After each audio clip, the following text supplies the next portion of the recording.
Bonjour, Laurent Lachaise, cofondateur des ateliers Bobine et Combine. Aujourd'hui, je vais vous montrer comment l'on pose un patron. Quand on veut réaliser un ouvrage en suivant un patron, il y a quelques règles à respecter. D'abord, il faut utiliser son tissu droit fil, dans le bon sens, il y a un haut et un bas, un endroit et un envers à respecter. Et afin de limiter les pertes de tissu, on placera bien son patron dans un angle de notre morceau de tissu. Épingler le patron au tissu pour ne pas qu'il bouge et ensuite tracer tout autour du patron à la craie ou au crayon papier suivant le tissu que vous avez à 1 cm qui sera notre talon de couture pour pouvoir couper le long des traits que l'on a tracés. Une fois qu'on a bien tracé son patron, on peut le désépingler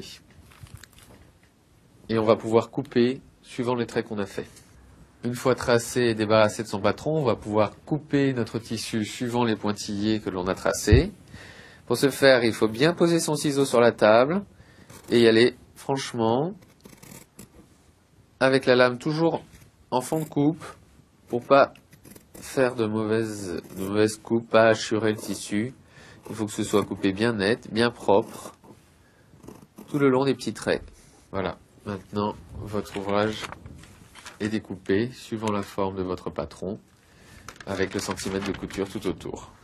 Maintenant, vous savez comment utiliser un patron avec les 3 choses principales qui sont se mettre dans un angle afin d'éviter le gâchis de tissu, se mettre bien droit fil pour pouvoir avoir un ouvrage qui se tienne bien et tracer sur l'envers votre patron qui sera bien épinglé à plat sur une table.